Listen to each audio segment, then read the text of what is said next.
Boa noite, estamos começando mais um programa Conversando com o Maestro, aqui pela TV UFAM, canal 7, ou na NET, canal 27. Lembrando que você pode entrar em contato conosco através do nosso site www.conversandocommaestro.com ou pelo nosso e-mail conversandocommaestro@yahoo.com.br. Nesta noite, nosso convidado é o escritor, o editor, um semeador de livros, uma pessoa extraordinária aqui da Terra, chamado Tenório Telles. Boa noite, Tenório Telles. Seja muito bem-vindo ao nosso Conversando com o Maestro. Muito obrigado, Adroaldo, pela oportunidade de estar aqui no teu programa para falar de duas coisas fundamentais para a vida do ser humano, que é a música e a literatura. E como já é praxe no nosso programa, eu quero abrir esse primeiro bloco te oferecendo, te brindando com uma música, e a nossa também telespectador, de um grande compositor, nosso predileto, que é o Mozart, o Requiem de Mozart, o Introito, nós vamos passar agora, que eu quero só falar um pouquinho sobre esta música, que é a última, praticamente, grande composição do Mozart, né? É um pouquinho semanas antes de ele falecer, ele não terminou a obra, né? Teve os alunos dele que no final terminam, e esta gravação do DVD do Requiem acontece nas ruínas de uma antiga biblioteca lá de Sarajevo, que foi destruída pelos sérvios no ano de 1994. Então tem todo digamos, esta obra, esse Requiem, vai permear todo o nosso programa de uma forma a homenagear você e a todos os telespectadores. Então vamos ver um pouquinho desse introito do Requiem de Mozart.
Então, introitos do Requiem de Mozart, sob a regência Zubin Mehta, com a Orquestra Filarmônica e Coral de Sarajevo.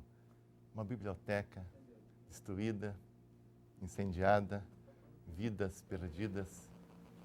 Uma música dessas, Tenório, para começar o nosso programa em bom tom. Pois é, né, Adroaldo, para você ver o que a intolerância, né, o que a violência faz, né?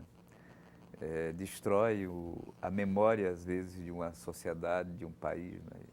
E um espaço sagrado que é o espaço da biblioteca, um espaço... As grandes bibliotecas das grandes civilizações, na verdade, são grandes templos, né? Consagrados à memória, à lembrança, ao saber e ao conhecimento, né? É uma coisa muito triste, né?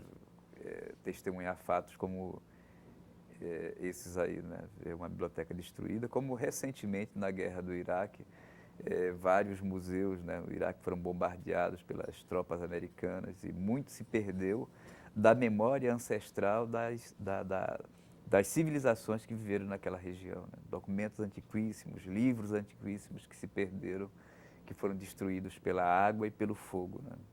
Isso é uma evidência, né, infelizmente ainda hoje, da barbárie, da violência, da truculência. Da estupidez humana. Exatamente, da estupidez. Você, quando queima um lugar como esse, é como queimar a alma da humanidade. Exatamente. A história, os sentimentos, toda uma carga, todo o saber, né? A biblioteca representa o que tem de mais sagrado. A tradição. Então, é por isso que nós escolhemos, porque tu tem essa vivência, essa vida dedicada aos livros, a escrever livros, a publicar livros, a editar. E, sem dúvida nenhuma, foi escolhida a dedo para ti esta homenagem, porque nós temos que repensar um pouquinho esses valores, essa forma, essas intransigências, né? Essa maneira brutal, de barbárie que as pessoas fazem, a ponto de simplesmente terminar com uma biblioteca dessa. Mas, Tenório, vamos falar de ti um pouquinho. Tu nasceste às margens do Purus, na localidade chamada São Tomé. Conta um pouquinho para nós onde é que fica certinho essa nossa São Tomé. Veja só, a minha família é uma família de agricultores dedicados ao cultivo da juta. Meus avós trabalharam na juta, meus pais trabalharam na juta. Eu trabalhei na juta também, porque no interior, você quando é pequenininho, você já acompanha também para aprender lá a cortar a juta, fazer os feixes, afogar, depois lavar a juta. Tudo isso eu fiz. Eu conheço bem essa cultura, né, da juta, né? Então, eu cortei juta, eu lavei juta, eu enfardei juta, carreguei pequenos fardos. Não deixa de ser arte, né? É um artesanato. É um isso, artesanato, né? Exatamente. Então, isso foi uma experiência muito boa da minha vida. Eu guardo com muito carinho esse momento da minha história, porque foi exatamente o momento que eu convivi muito com a minha família, né? Uma família muito numerosa lá no interior, com a minha mãe, que também trabalhou na juta há muito tempo. E isso me deu o sentido do trabalho, sabe, Adroaldo? Do trabalho, do esforço, que é um trabalho muito pesado, o trabalho da juta, muito sofrido, né? Imagine na época da lavagem da juta, você fica o dia inteiro dentro da água, lavando, tirando as fibras lá das varas, para poder depois secar e enfardar, né? Então, desde muito cedo eu convivi com o sacrifício, com a luta e com esse sentido do trabalho, a importância do trabalho na vida das pessoas. E quando os meus pais se casaram, eles se mudaram lá do Solimões, onde moravam meus avós, para o Rio Purus, dentro de um Paraná chamado São Tomé. E foi lá que eu nasci. Lá também meus pais trabalhavam com a juta. E ficamos lá durante, acho que uns 7 anos. Lá meus irmãos mais velhos morreram, eu sobrevivi, da família eu felizmente consegui sobreviver, porque naquela época não tinha assistência nenhuma, não é? Muitas doenças também. E por conta de um problema na minha família, meu pai se separou da minha mãe, nós deixamos o Purus e voltamos lá para o Solimões, onde moravam os meus avós. E lá eu fui criado pela minha mãe, com o apoio do meu avô, que é a grande referência da minha infância, né? Foi lá que eu aprendi a trabalhar com a juta, aprendi a gostar do trabalho com a terra. Eu sou muito ligado à terra, porque eu passei minha infância na beira do Solimões, trabalhando com essas coisas, né? Ajudando a cuidar do gado, ajudando a cuidar das galinhas, e indo para o roçado também, cuidar das plantas, plantava muito feijão, melancia, porque no interior tem a cultura diversas culturas, o tempo das diversas culturas, né? E também cuidando da juta e da malva, porque lá os meus avós, os meus tios plantavam juta e malva.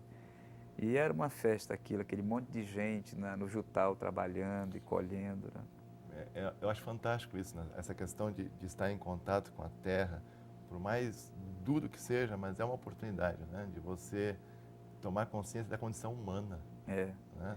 Da nossa pequenez perante toda uma natureza, que, de certo ponto, é cruel, como tu falaste, né? Teus irmãos pereceram, mas, digamos, graças a toda essa dificuldade que tu consegue dar valor, ter essa persistência e essa questão toda de ajudar, porque no momento que você é um editor, você está a serviço de todos os escritores, né? A serviço da cultura. Mas diz uma coisa, você foi para Manacapuru, não é isso? Essa região, esse lugar onde os meus avós moravam, esse lugar pertence ao município de Manacapuru, se chama Costa do Cabaliana. Fica em frente à Ilha do Marrecão e próximo à Ilha do Supiá. Então, quando eu pegava o barco, o comandante do barco perguntava: menino, onde é que você vai ficar? Eu vou ficar lá na Costa do Cabaliana, em frente à Ilha do Marrecão, no porto do seu Francisco Teles. Poxa vida, só isso já dá um livro, né? Quando eu era menino, essas eram as minhas referências. É como hoje, você toma um táxi, o taxista pergunta: onde é que você vai? Eu vou lá na rua, eu vou lá para a rua Ramos Ferreira, perto do Shake Club, que é o meu lugar. Então, lá no barco, eu dizia para o comandante: olha, eu vou ficar lá na Costa do Cabaliana, em frente à Ilha do Marrecão, no porto do seu Francisco Teles, viu? É uma realidade. É o endereço do. É uma realidade do completamente diferente, muito. Esse interior. Quando a gente e lá, Adroaldo, tem uma coisa interessante que, assim, lá é várzea. Eu sou da várzea, eu vivi na várzea. Viver na várzea é diferente de você viver na terra firme. Claro. Porque a vida ainda é mais dura, porque a tua vida na várzea, ela obedece ao ciclo das águas. É verdade. Então, por exemplo, eu sou um ser humano que aprendeu a conviver com a terra e com as águas. Eu vivia minha infância nessa alternância entre a seca, a cheia, e quando a cheia era muito grande, eu me lembro que meus avós tinham que suspender o assoalho, porque a água ia subindo. E menino, imagine um menino inquieto, a gente tem que ficar o dia inteiro dentro de casa, vendo aquele mundo de água passando, tudo alagado. Meu Deus, até hoje eu me lembro disso, entendeu? Bom, Manaus está vivenciando isso agora, essa cheia também. Que é Mas não se compara com a várzea, porque a várzea, Adroaldo, essas terras de várzea, elas ficam totalmente submersas. E o caboclo sobrevive onde? Nas casas. Nas casas. As casas que têm as pernas altas, que têm são feitas exatamente com uma certa altura para se proteger da cheia. Mas acontece que às vezes a cheia é muito grande, a água toma de conta do assoalho e você tem que suspender o assoalho. Imagine suspender um assoalho com água, né? É um sofrimento. É uma luta. O gado, as plantas ficavam em marombas. Marombas. E o sacrifício, eu me lembro bem dos meus tios saindo naquelas canoas imensas para pegar a canarana que descia o rio, cortar aquilo, puxar, levar para a maromba, e a gente no meio, os meninos também, as crianças no meio também ajudando. Cuidando para não cair na água. Cuidando para não cair na água, Os o bichos, risco, né? De jacarés, cobras, essas coisas inimaginável, todas. né? É uma vida de muito sofrimento, e é um sofrimento permanente, porque todos os anos você tem cheia.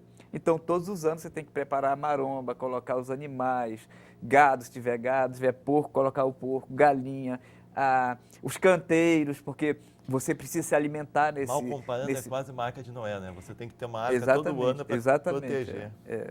Mas, sabe, isso me deu esse sentido, sabe, Adroaldo, da vida, da inconstância, do tempo. Da valorização. Sabe, também, né? do trabalho. O homem do interior é um sujeito muito trabalhador, Adroaldo, viu? Sabe, pelo menos na minha época, as pessoas trabalhavam muito, davam muito duro, sabe? Porque naquela época não tinha essas coisas de Bolsa Família, Bolsa Floresta. Naquela época as pessoas trabalhavam mesmo, sabe? Eu me lembro bem que os meus avós lá no terreno que eles tinham, eles produziam maxixe, produziam tomate, produziam, sabe, cebolinha, banana para vender, para se manter, para manter a família. As pessoas sobreviviam com o trabalho e a grande produção das famílias lá onde eu morava era a juta. Essas produções menores era para o sustento, para o dia a dia. Não é? como é que tu fazia para estudar? Nesse contexto todo, como é que era essa questão da... Na minha vida, Adroaldo, aconteceu um grande milagre na minha vida, porque nessa época também não tinha escola no interior, né? Hoje, felizmente, com essas políticas recentes dos governos, as escolas chegaram ao interior, né? Chegaram à Várzea, inclusive. Lá onde eu passei a minha infância, tem 2 escolas hoje, entendeu? Na minha época não tinha escola. Na minha época, por exemplo, o acesso ao conhecimento era muito difícil. Eu fui conhecer um livro já com 4 anos de idade, entendeu? Não tinha noção nenhuma. A única coisa, o único contato que eu tinha com o mundo, vamos dizer assim, o grande mundo, era por meio do rádio do meu avô, um Transglobo que ele tinha. Transglobo. E era todo ritual, porque o Transglobo dele só funcionava à noite. Durante o dia não funcionava, porque todo mundo ia trabalhar e quem ficava em casa não tinha autorização para mexer no rádio do meu avô. Então era todo ritual. De noite, depois do jantar, lá pelas 7 da noite, todo mundo jantava, aí todo mundo ia para a sala, o meu avô, que era a pessoa autorizada, ia lá, ligava o Transglobo. Tudo uma mística. Né? Exatamente. E eu ficava curioso. Aguardando aquele momento. Não, e eu ficava lá, quietinho, ouvindo o rádio, mas meu Deus, como é que esse rádio pode falar? Como é que esse negócio... Coisa de menino, né? Mas a gente ficava ouvindo lá os avisos que eram comuns naquela época. Maria José, avisa o seu pai, na boca do jacaré, que mandou a encomenda pelo barco do Coronel Ximenes.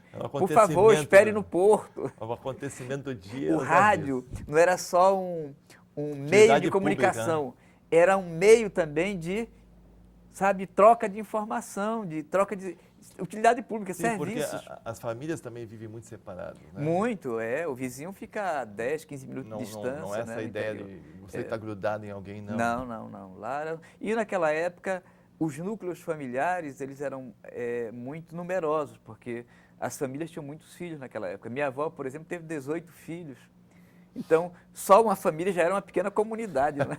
É um vilarejo. E depois os filhos começavam a casar, também tinham muitos filhos. Então, na casa lá do meu avô, por exemplo, era uma pequena comunidade, porque os meus tios, minha avó tinha 18 filhos. Pelo amor de Deus. Os meus tios e tias mais velhos também já tinham 5, já tinham 7. E tu era mais velho, mais novo? Da minha família, eu era o caçula. Eu seria o caçula, né? Os outros... O rapa de tacho. Os 2 morreram e eu sobrevivi, felizmente, não é? E eu aprendi a ler de uma maneira muito interessante lá no interior, porque lá tinha a casa do meu avô, dos meus avós e dos meus tios, que ficavam distantes, né? Cada um tinha o seu terreno, que plantava juta. E tinha um tio meu chamado Cristiano, que ele era o único que sabia ler lá. Imagine, naquele lugar todo, mais de 300 pessoas. Ele era o único que sabia ler. É o detentor do saber. Rapaz, ali que eu percebi que ter o saber realmente é ter uma forma de poder. Porque esse meu tio, como ele sabia ler, ele era o cara que recebia o representante do banco, o representante da Fundação de Saúde. A autoridade do local. Qualquer pessoa que chegasse lá, de alguma repartição pública, se dirigia, se reportava ao meu tio. Tanto que ele se tornou o líder lá daquela comunidade, daquela localidade, que não era comunidade, era localidade. Ele era o líder de lá. Ele conversava com a cooperativa, ele conversava com os bancos, ele conversava com... Ele tinha condições de dialogar. De dialogar, exatamente. Com o mundo fora daquele... Porque eu fico imaginando, é uma redoma, né? As pessoas vivem numa redoma... da desinformação, né? Da ignorância. É um isolamento. Né? Agora, olha a ideia que esse homem teve, Adroaldo. Olha a ideia desse homem, rapaz. Esse homem me salvou a vida. Não tinha escola, mas lá nessa localidade tinha a sede. A sede é o lugar onde acontecem os eventos, as festas, as comemorações. Como se fosse um centro comunitário. Exatamente. Lá se chamava a sede. A sede. Então, ficava perto do campo de futebol, onde aconteciam os torneios, as grandes comemorações. Esse meu tio não teve o que fazer. Ele arranjou uns bancos de madeira, aqueles bancos compridos, e de manhã, ao invés de ir para a roça dele cuidar das plantações dele, ele reunia aquele bando de menino lá na sede e ensinava o ABC. Tinha uma cartilhazinha que era o ABC. Como não tinha suporte, o suporte era a perna da gente, a gente ficava assim. ele ficava lá na frente, falando lá. Vamos acompanhar aí a letra. Essa primeira letra é o A, o B, o C. Aí ele ensinou a gente as vogais, Tu vê a as consciência, semivogais. a consciência dele, no sentido de que saber como é importante a Pois questão é, para a rapaz. própria cidadania Pois é. e até para a sobrevivência. Eu né? acho que ele nem tinha noção dessa coisa de cidadania. Eu acho que ele queria ensinar Será as que crianças. não? Acho que uma Eu acho que certa era forma, uma coisa de sentimento dele, né? E ele criou um método dele, porque ele não sabia de nada. Ele aprendeu a juntar, Draldo, as sílabas. O beabá, o beobó, beobu, seacá, seocó, não sei o que lá, vai por aí, entendeu? E aí depois ele ia juntando. O ba com lá formava bala. Sabe? Caneta, lápis, foi formando. E ele nos ensinou a formar as palavras. E depois ele ensinou a gente a ler as palavras.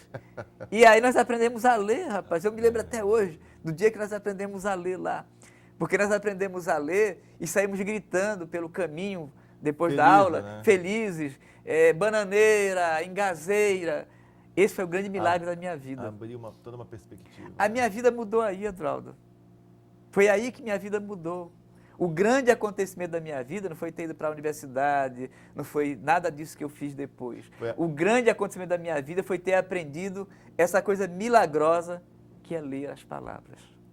Essa foi a grande experiência da minha vida. Isso mudou toda a minha história. Te libertou, né?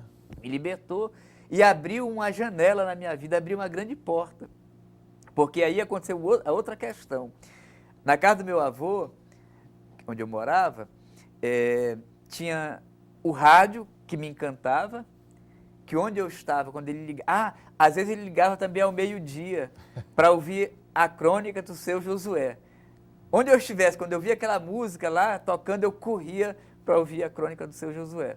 Muito bem. Então tinha na casa do meu avô o rádio e tinha na casa do meu avô uma Bíblia, que ele não sabia ler, mas era de bom tom que toda a família cristã tivesse uma Bíblia. O símbolo, então essa Bíblia ficava lá em cima, numa prateleira, guardadinha, e ninguém podia pegar nela, porque era um sacrilégio. Quando eu cheguei em casa, quando eu aprendi a ler, que eu cheguei em casa, a primeira coisa que eu fiz foi cometer o sacrilégio.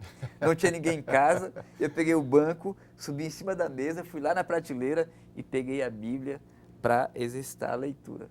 Quando a mamãe chegou do trabalho, da roça, ela me viu lendo lá, ela pensou que eu estivesse brincando. Mas eu estava lendo e eu li para ela. E foi aí que ela me disse aquilo que foi fundamental na minha vida. Assim. Ela disse, olha,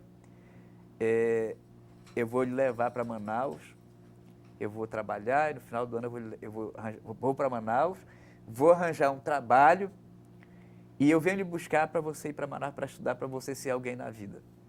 Foi aí que ela tomou a decisão de vir para Manaus. E no final do ano, como ela prometeu, havia prometido, ela pegou lá os mulambos dela, a maletinha dela, veio para Manaus, arranjou um emprego numa fábrica de cigarro, Cunha Filho, lá na Cachoeirinha, onde funciona hoje ali perto da Mavel. E depois de alguns meses, ela retornou ao interior, já tinha alugado um quartinho aqui, e foi me buscar para que eu viesse para Manaus para poder estudar. Que história maravilhosa, né? Essa questão da descoberta, como faz diferença isso? Faz. Você, de repente, eu me lembro, mal comparando, né? Mas é como você aprendeu um novo alfabeto. Exatamente. Eu estudei na Rússia, eu peguei aquele alfabeto, eu me lembro que eu entrava no metrô, não sabia para onde eu ia. Quando eu consegui entender, eu imagino você lá no interior, né? Naquela luta danada, descobrir ler. E é uma coisa bonita isso também, né? Essa questão da superação, né?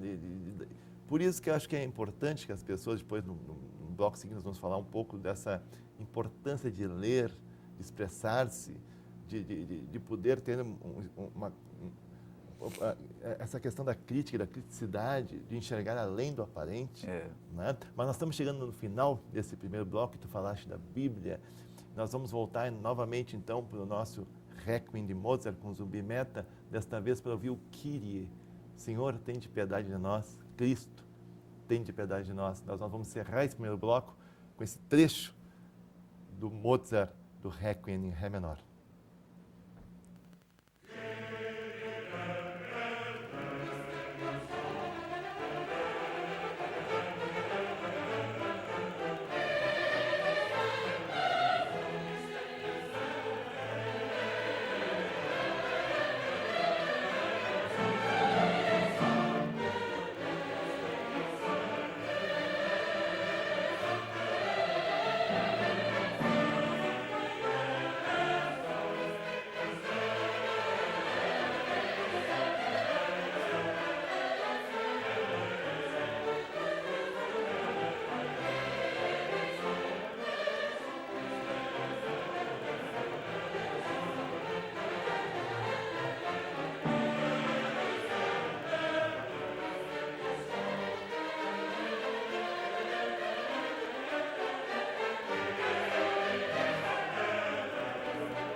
Esse é um jovem humano se alimentando.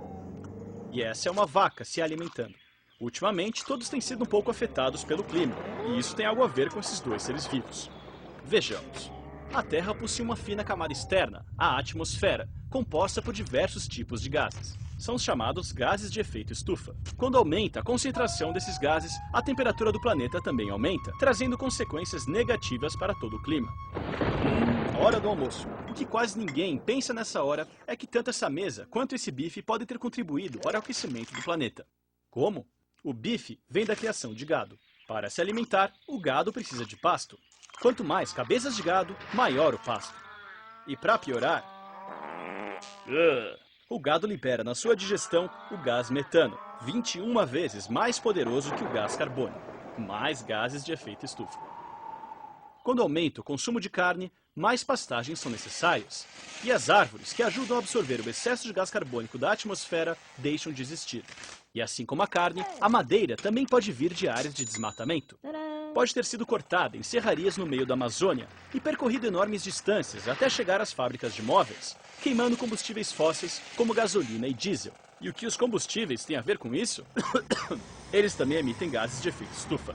Como o nosso consumo contribui para as mudanças do clima, cada um de nós é parte do problema, mas pode e deve ser parte da solução.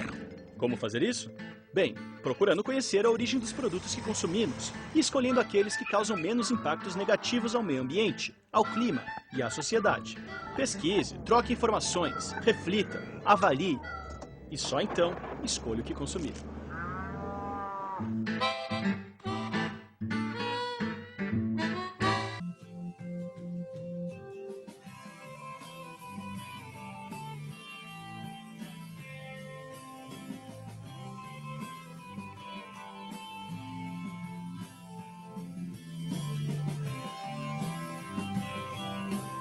O amor é o que nos move.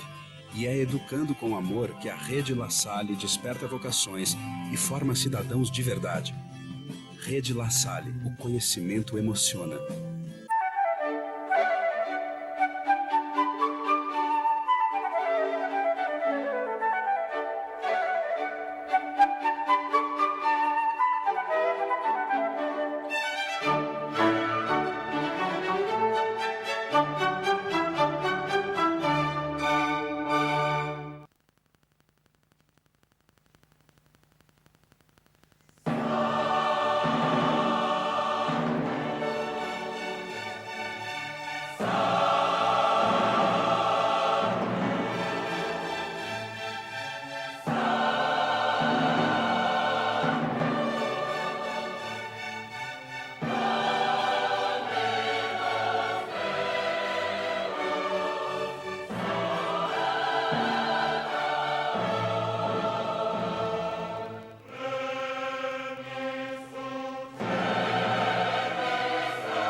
Estamos de volta com o programa Conversando com o Maestro aqui pela TV UFAM. Lembrando que você pode entrar em contato conosco pelo nosso site www.conversandocommaestro.com. Dê sua sugestão de site, enfim, de pauta. Você pode se comunicar com a gente, enfim, né? Está à disposição. Mas nós estamos aqui de volta com o nosso grande tenor Teles. Nós falamos antes da dificuldade da vida no interior e desta magia do aprendizado. Né? De repente você teve aquele acesso maravilhoso à questão de ler e descobrir o poder da palavra. E nós estamos começando a chegar em Manaus, né? Então, me conta um pouquinho essa transição, a tua vinda para Manaus, a descoberta deste mundo urbano da cidade de Manaus. Eu guardo na memória esse episódio, esse momento da minha vida. Eu me lembro que mamãe foi lá, passou uns dias lá no interior e me trouxe para Manaus. Nós viemos num barco chamado Capitão Ximenes. Demorava bastante para chegar naquela época, e a primeira cena de Manaus é que nós viemos descendo Solimões, entramos pelo Furo do Paracuúba, que estava cheio, e aí o barco se aproximou e eu vi de longe Manaus. Até hoje eu guardo, Eduardo, essa lembrança, isso me emociona, rapaz, porque eu nunca tinha visto assim Manaus. Estava anoitecendo, e pela primeira vez eu vi na minha vida uma cidade toda iluminada, aquele mundo de luz. Eu fiquei curiosíssimo, olhando de longe aquela cidade, o barco se aproximando, e eu curioso e morrendo de medo, né? E quando eu cheguei aqui, foi um negócio assim, uma experiência muito diferente na minha vida, né? Porque eu nunca tinha ido a uma cidade assim, né? E aqui eu cheguei, a primeira providência que mamãe tomou foi me matricular numa escola no bairro de São Lázaro. Fui morar na Betânia, que era um bairro que estava sendo ocupado à época. E eu fui estudar na escola Antóvila Mourão Vieira, minha primeira escola em Manaus. E eu estudava à tarde, e mamãe trabalhava e evidentemente, tinha todos os cuidados para que eu pudesse estudar. E foi aí que começou a minha história no Antóvila. Logo depois, mamãe se mudou para a estrada Manaus-Itacoatiara, voltou para a agricultura, foi trabalhar novamente na roça, como agricultora, na colônia japonesa, lá com empregada dos japoneses. E lá, para você ver, a vida é cheia de surpresas mesmo. A gente nunca deve reclamar da vida, Geraldo, porque às vezes até uma coisa ruim que acontece é ruim naquele momento, Claro. Mas a médio e longo prazo aquilo pode representar uma grande mudança na sua vida. Então mamãe deixou Manaus, voltou para a roça. E eu achei aquilo muito ruim. Mas foi lá que eu conheci a grande professora da minha vida. Na escola primária, Ouvidor Sampaio, eu conheci a professora mais importante da minha história, ou pelo menos duas das professoras mais importantes da minha história. Eu conheci a professora Bernadette, que foi minha professora da primeira série, e conheci a professora Teresa Katsuko Sato Koba, minha professora na terceira e na quarta série. Ela foi muito importante porque era uma professora muito rigorosa, muito séria, muito dedicada, Exigente. Que cobrava muito, e isso nos obrigava a estudar. Então ela fazia na época ditados, cópias, tomava as lições. A primeira providência que ela fazia quando a gente chegava na escola, nós nos sentávamos e ela dizia, vamos tomar a lição. Ela pegava o livro e aí nos chamava. Tenório, nos fale sobre a descoberta da América. Com o livro na mão lá.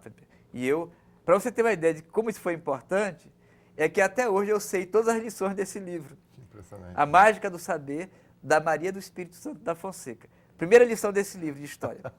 Descoberta da América. A América foi descoberta por Cristóvão Colombo, que partiu do porto de Palos, na Espanha, comandando 3 naus, Santa Maria, Pinta e Nina.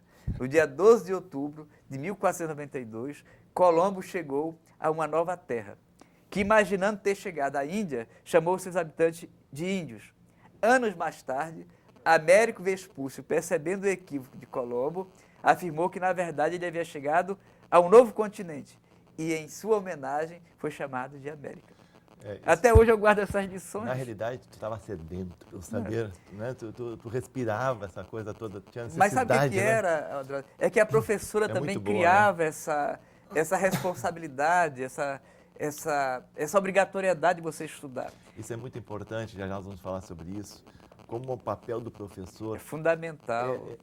Digamos, é o grande personagem. Quem não lembra, eu também lembro dos meus grandes professores, que são inspiradores, que te ensinam a desenvolver a lógica, o gosto, né?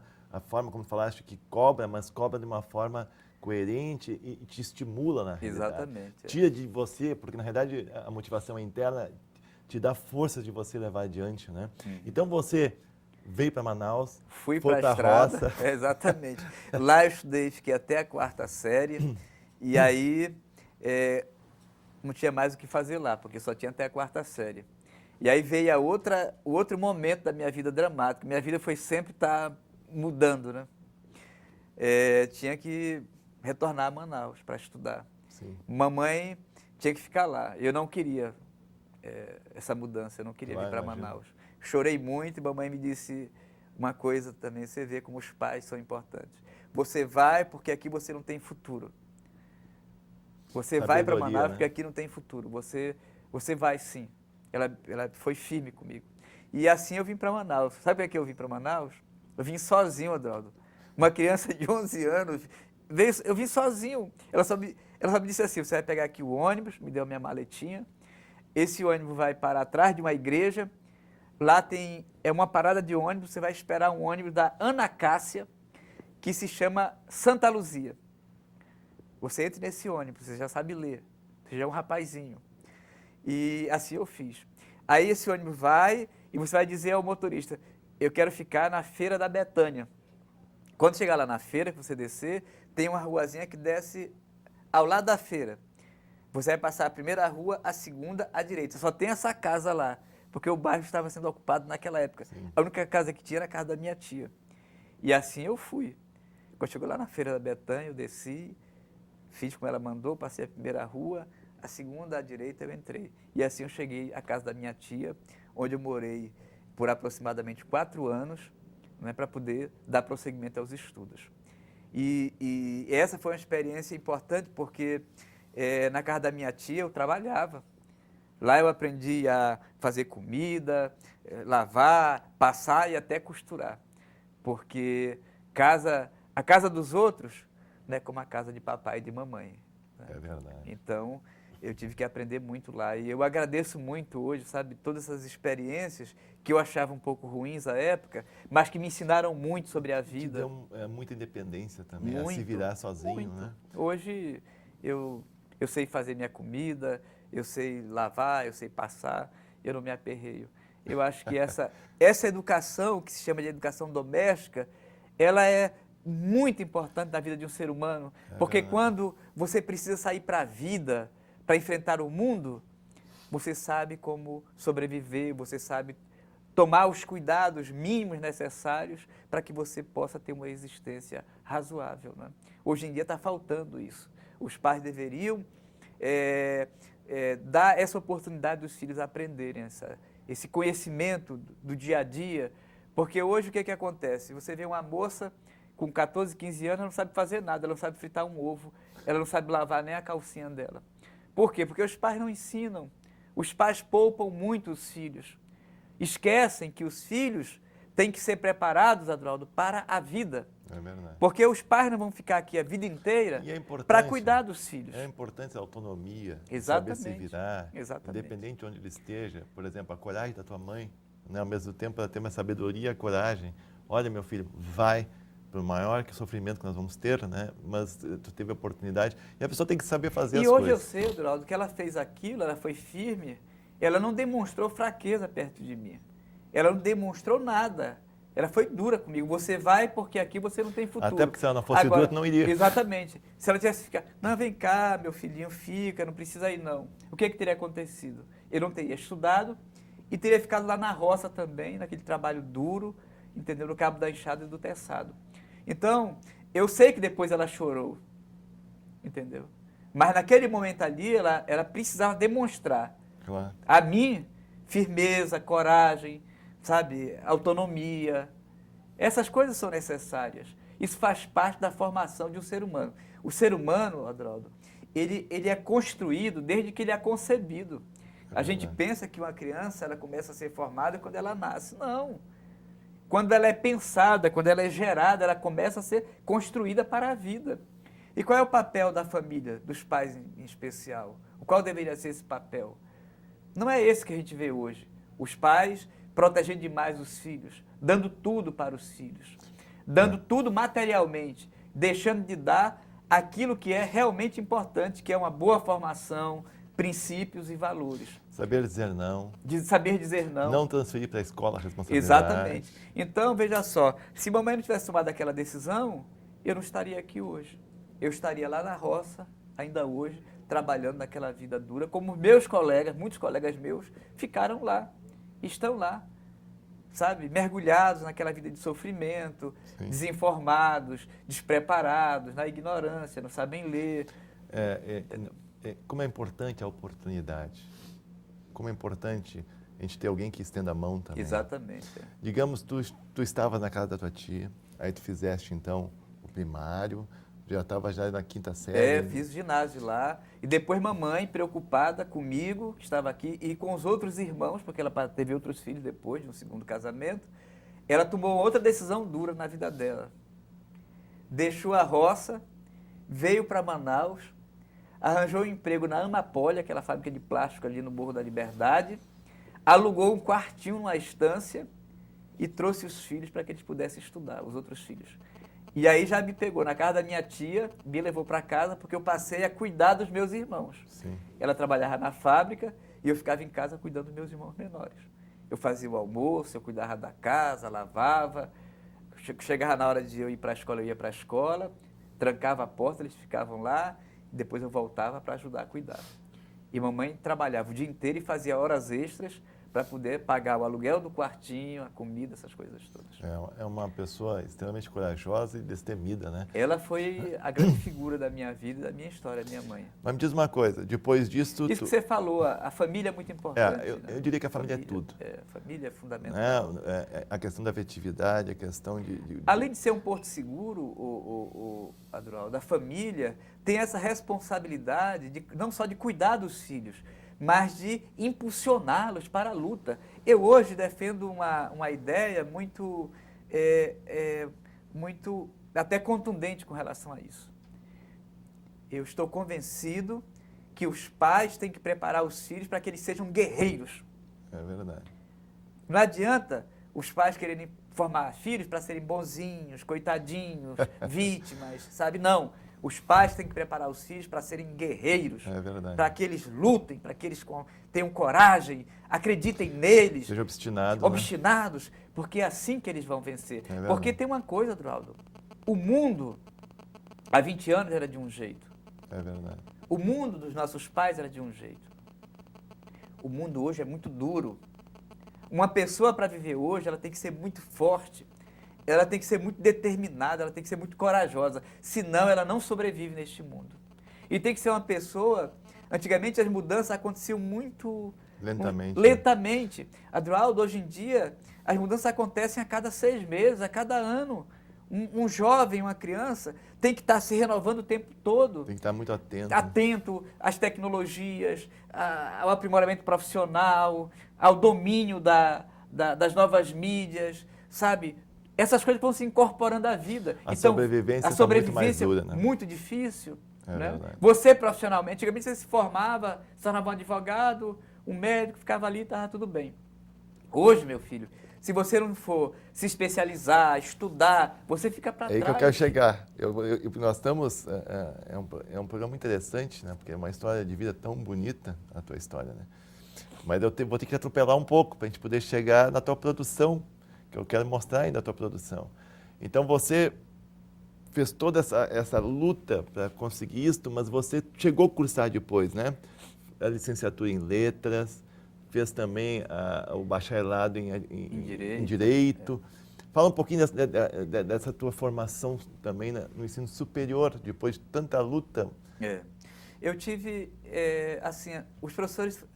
Você falou disso agora, me lembrei de uma coisa. Como os professores são importantes, né, rapaz? É demais. Eu tive essa professora, tive meu tio lá que me ensinou no interior, depois tive a professora que me ensinou aqui em Manaus um pouquinho, depois tive a professora Bernadette, a Tereza, e no segundo grau eu tive um professor chamado Valadares, que era meu professor de literatura. Ele era ele era um oficial do Exército, na época da ditadura, que era apaixonado por poesia e dava aula de literatura lá no Colégio Normal Ajuricaba.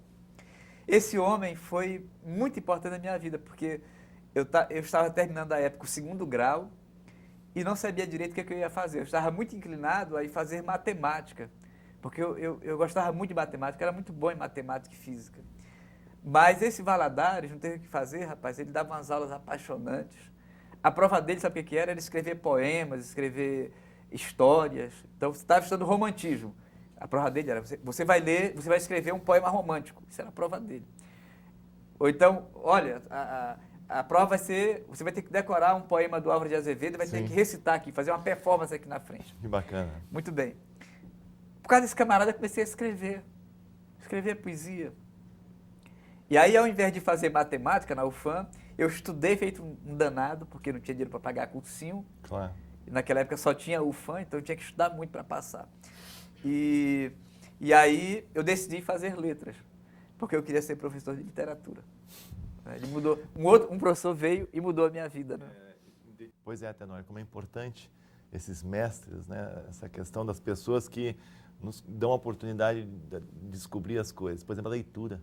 Que nós estamos, eu queria começar a falar um pouquinho da tua produção também, literária, e da importância da leitura nesse processo educacional das pessoas, né?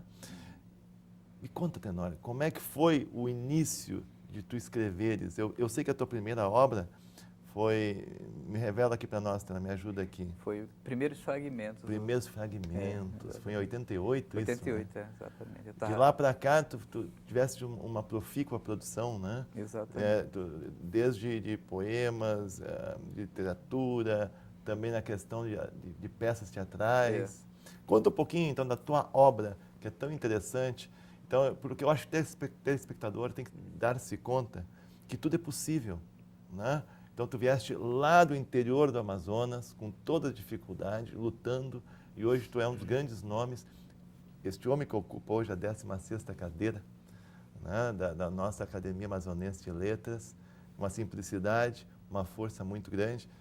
Conta um pouco da tua obra, eu acho que é importante agora nós destacarmos a tua obra, não só como editor, mas também como escritor, como poeta, como dramaturgo. Né?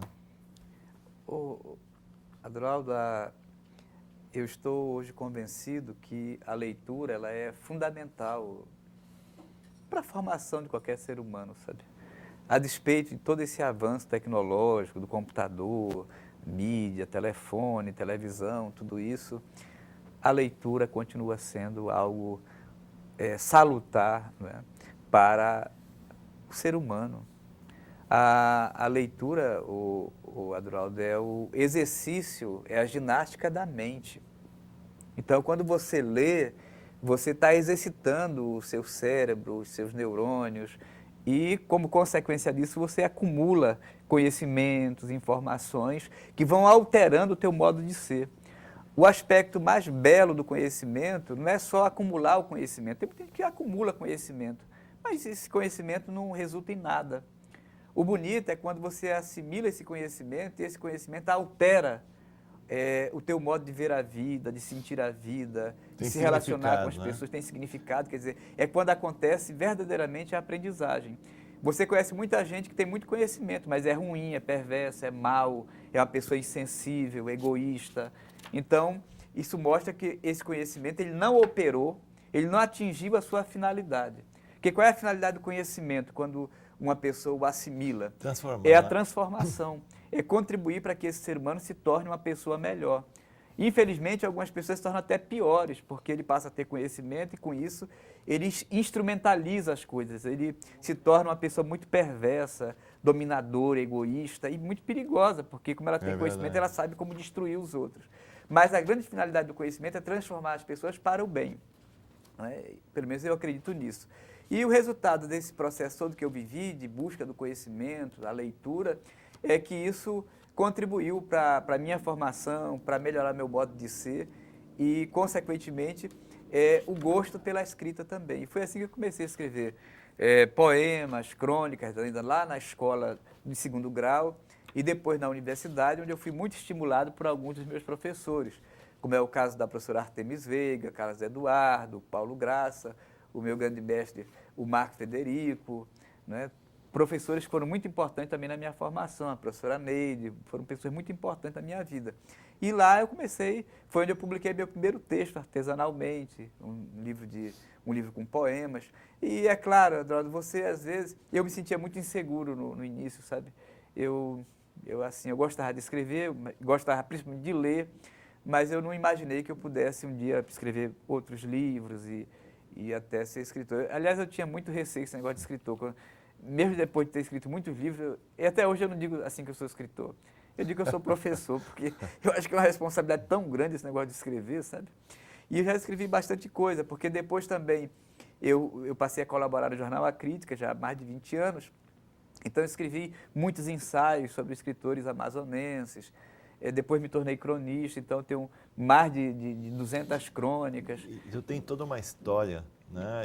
Sem falar, então, na tua questão da edição. Né? Ah, é. Que isso aí é uma... Esse é o aspecto importante da minha formação, do meu trabalho, principalmente, porque a partir de 97, eu fui convidado pelo Isaac Maciel, que era o proprietário lá da Livraria Valer, para criar a editora. E nós criamos a editora lá, a Editora Valer, e nos 16 anos que eu fiquei lá, nós editamos e reeditamos mais de 700 títulos, né? As obras mais importantes da literatura do Amazonas, da Amazônia, nós reeditamos algumas dessas obras, né? E essas obras ajudaram muito, né, a fazer o contato dos leitores, dos pesquisadores, dos professores com esses textos fundamentais. Não é? Esses trabalhos estavam todos fora do mercado. Né? E o mais importante, que a Valer, nesses 16 anos, ela contribuiu para incentivar a cultura do livro.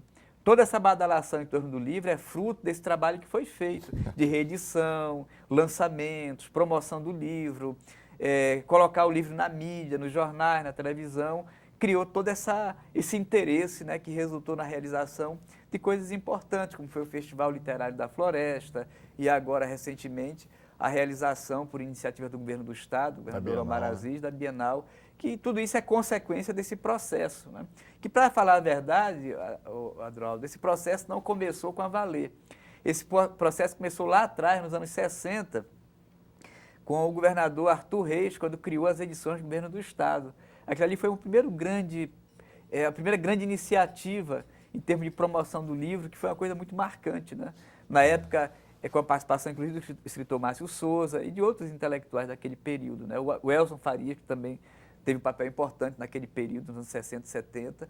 Quer dizer, começou lá, na verdade, isso. Né?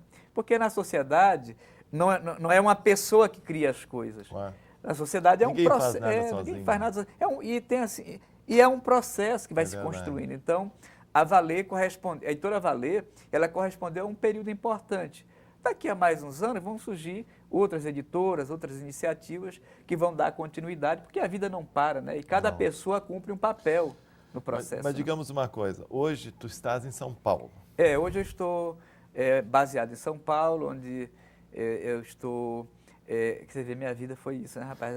As mudanças, voltamos àquela história das mudanças. Né? Mas a gente cresce com as mudanças. Foi engraçado, né, Adroaldo? Desde menino, né, que minha vida é assim, né? Lá do Santo Mé, para o Cabaliana, para Manaus, lá para a estrada, para Manaus de novo, né? Mas é assim, a vida é maravilhosa por causa disso. Então, veja só, no ano passado eu tomei uma grande decisão na minha vida. Eu achei que o meu ciclo na Valer tinha se encerrado, a gente tinha cumprido um papel importante. Eu estava muito cansado também.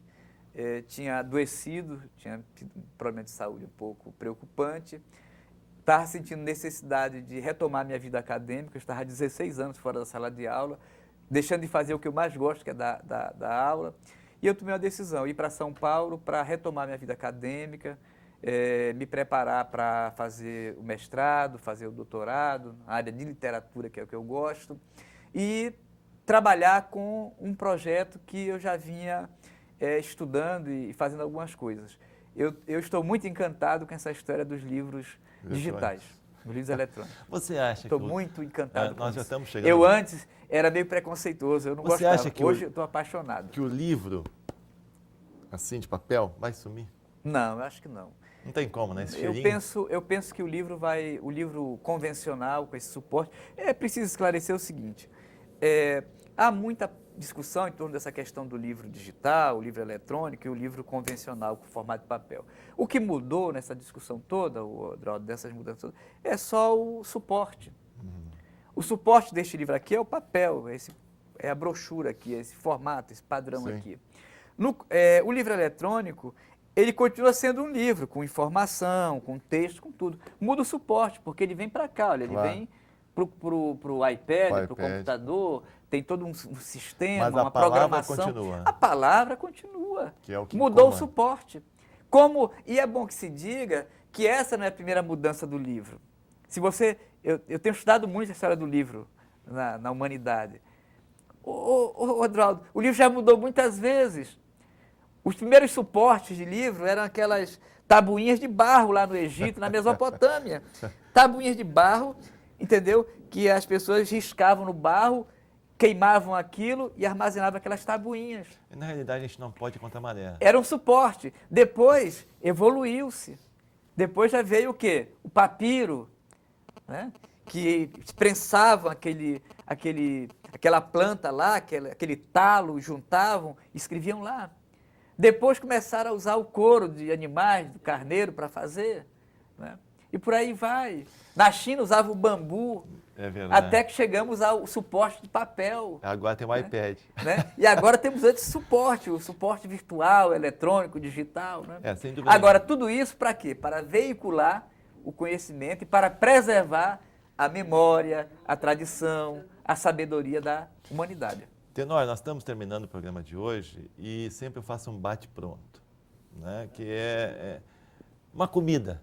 O que te vem à mente? Eu adoro comer um jaraqui frito com baião e farinha. Quando eu volto de São Paulo, a primeira coisa que eu faço é ir num restaurante ali na Ferreira Pena para comer o jaraqui frito. Um lugar. Eu gosto muito do Encontro das Águas. Uma cor. Eu gosto muito do azul. Cheiro. Terra, eu gosto muito do cheiro da terra. Um esporte. Futebol. Qual é teu time? Eu sou torcedor do Fast Club. Do Fast. Pô, graças a Deus. Que vai para a final. O amazonense que gosta do time da terra. É, claro. Uma música. Eu gosto muito do Concerto para Piano número 1 de Tchaikovsky. Sem dúvida. Um filme. Eu gosto, um filme que foi marcante na minha vida, Cidadão Kane. Cidadão. Orson Welles. Uma pessoa, alguém que você realmente admira, um guru teu. Eu não tenho gurus, não tenho, assim, heróis, mas eu tenho uma admiração muito grande, mas muito grande mesmo, pelo Machado de Assis. É o grande entre todos, né? Um sonho. Eu sonho com um mundo melhor, com um mundo diferente, com um mundo onde haja paz, onde as pessoas tenham acesso ao conhecimento. E eu sonho com um dia que todos os bairros deste país, todas as cidades desse país tenham uma biblioteca para que as pessoas, os jovens possam ler. E que não seja incendiada. Ideal de vida. Eu quero trabalhar e produzir bastante e contribuir também para mudar a sociedade. Meu ideal de vida é esse.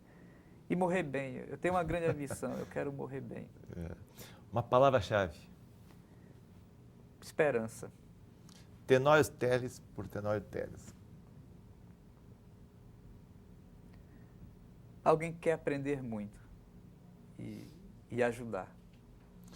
Tenório, eu quero agradecer a tua presença aqui. Tu és um exemplo de vida, de vitória, de superação. Tu tem tanta coisa ainda, né, para contar para a gente. Nós tivemos que praticamente atropelar no final. E dizer para ti que as portas do programa estão sempre abertas e vamos voltar a conversar essas idas e vindas a São Paulo, as tuas aventuras, os teus projetos. Nós nem conseguimos ainda falar dos teus projetos, né, para o futuro. Nós vamos ainda fazer um espetáculo bacana juntos, que é Os Poetas. Nós estamos combinando aqui, nós estamos elaborando projetos juntos.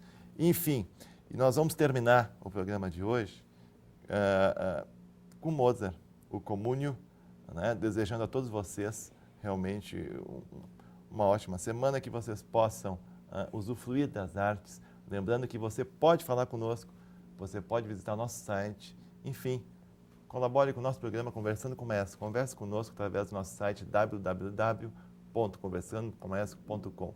Muito obrigado, boa noite, até uma próxima edição do nosso programa Conversando com o Maestro. Tenório querido, muito obrigado. Obrigado.